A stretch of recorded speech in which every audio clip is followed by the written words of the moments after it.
I think we can all agree that owning the best of what the motorcycle industry has to offer is reaching near impossible levels for all but a few. What with the top-of-the-line motorcycle prices reaching absurd numbers and riders' spending power moving sharply in the other direction. But honestly, I'm not really that worried, because I think we've now reached a point where you can get everything you could ever need to enjoy motorcycling for not a lot of money. Something that's come sharply into focus for me since owning my latest bike, a 2017 Triumph Street Triple R, a bike I bought for just £3,300. Originally, I just wanted to make a video about why I love this bike so much, but what I thought would be more useful to you is to talk about the broader reasons why, to not only help you make better buying decisions in the future, but also to show you that today you can get the perfect bike for a lot less money than the latest and greatest. Over the last 15-20 years, the motorcycle industry has been pushing for more and more premium performance, particularly in the sports bike sector. More power, better electronics, premium models.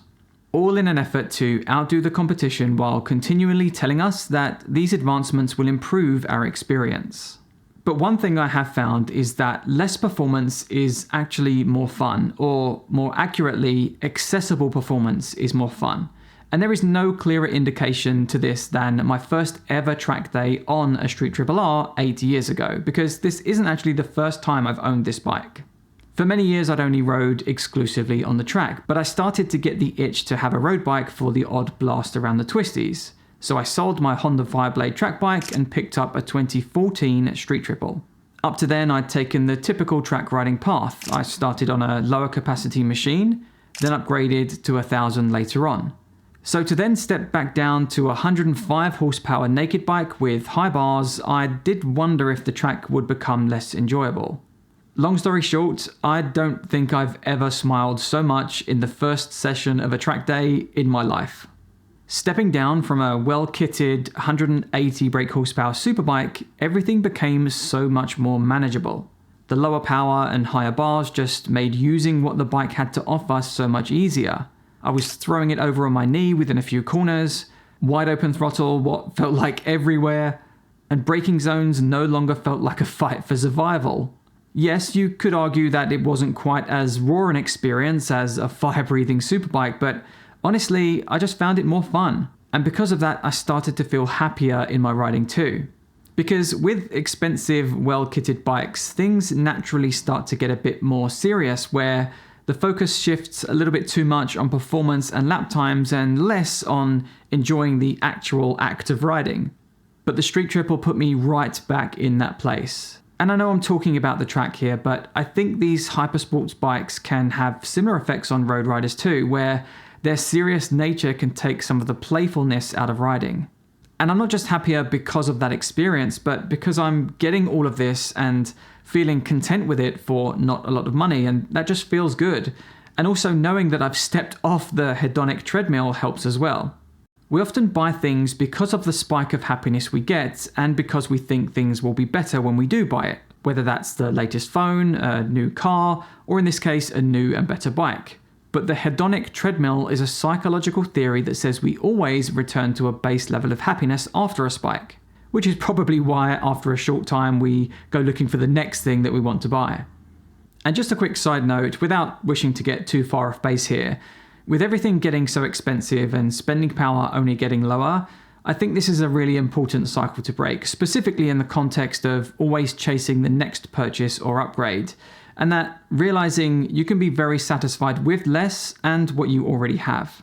And also, I feel that there's something that happens precisely because the bike you own is expensive. There's more anxiety about it getting damaged or something going wrong, and you're generally more precious with it, which just chips away the joy of ownership. On the flip side, I just don't feel that way about my comparatively cheap bike. I don't abuse it, but I'm nowhere near as precious with it either. That said, while I am less precious about my bike, I still care about it a lot and I wouldn't want anyone to take it from me. And if you feel the same about your bike, this is where the partners of this video can definitely help: Monimoto. The Monimoto 9 is a small battery-powered GPS tracker that's designed to make keeping tabs on your bike extremely simple. And really, it has just 3 key components: the GPS tracking device, a key fob, and the Monimoto Tracker app. There's no wiring or technical skills needed to install it or move it between bikes, as it can be done wirelessly without relying on the bike's battery to work. Just find an obscure place to hide the tracker, attach the key fob to your bike key, install the tracking app, and you're good to go.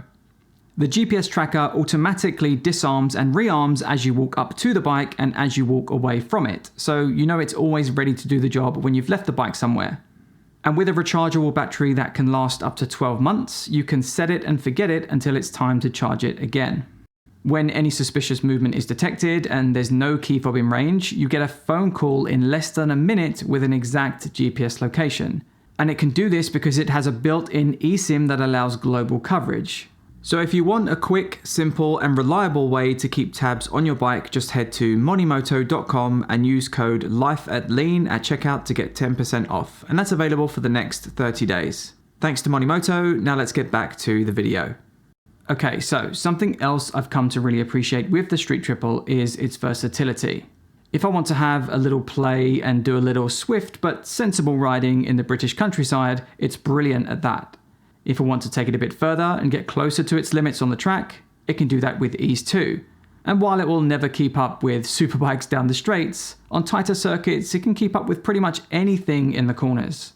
Or if I'm going for a longer ride out and putting in some casual miles while admiring the scenery, I just take a few clicks off the suspension damping and it can do that in pure comfort too. Now, you can definitely argue that there are better bikes for one of these specific riding scenarios, but I really love having a bike that's very good at all of them. And again, knowing that I have a bike that is so widely capable for the amount of money I paid, it just feels good. And I think this preference is widespread now, and it shows in how the market has changed over the last 10-15 years. As bikes have become more multi-purpose, we've seen the decline of all-out sports bikes, for example. And people are now opting for less focused machines that are fun while still being comfortable and practical. Not that long ago, it was difficult to find bikes that were really good at all of these things, but not anymore. And something else I've come to realize is that the character and feeling a bike gives you is so much more important than the specifications or ultimate performance. Things like how the engine feels, how it sounds, the riding characteristics, and having the looks that make you turn back and admire it every time you walk away. For me, the Street Triple has this in spades. From its beautifully smooth and usable engine, the ease at which you can put it exactly where you want, a unique engine note that never gets old, and looks that, for me, put it up there with some of the very best looking bikes. Now, this isn't me trying to sell you on the bike, only to demonstrate that I feel this way about a bike that was launched 13 years ago. I think this is a really important point to realize because at the start of this video, I said, we're now at a point where you can get everything you could ever need to enjoy motorcycling for not a lot of money. And that's because, honestly, I think this era of bike around the 2010s is peak bike. And I know I'm dicing with death by saying that because people can argue until the cows come home about what peak bike is. But for me, motorcycles of this era have all the technology to make them very good at what they do without losing that rawness that makes riding them feel like it's something you're truly in control of. For instance, with the Street Triple, the engine is incredible, as are the chassis and suspension, and it's very reliable.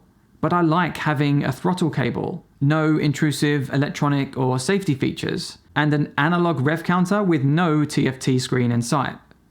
And I get why they do it. They need to sell the next upgrade. But for me, the more that they cram into these latest and greatest bikes, what you gain in convenience and ultimate performance, you lose in how rewarding they are to ride. And I guess for me, the proof is in the pudding. After a 5-year gap from motorcycles with all the options I had available after 5 years of advancement, I chose the same bike I'd owned 8 years ago. A simple but extremely capable machine, all for a very reasonable price by today's standards. And if you take nothing else from this video, I hope it's that you can have that same rewarding ownership experience without having to chase the very best bikes of today. And something else that makes riding more rewarding is reducing your fear around it. And in this video, I cover one of the main places where riders experience fear, which is corner entry. We cover why riders feel that fear and the key skills and techniques that bring confidence to this sometimes difficult area. Outside of that, thank you so much for joining me for this one, and I will see you in the next one. Take care.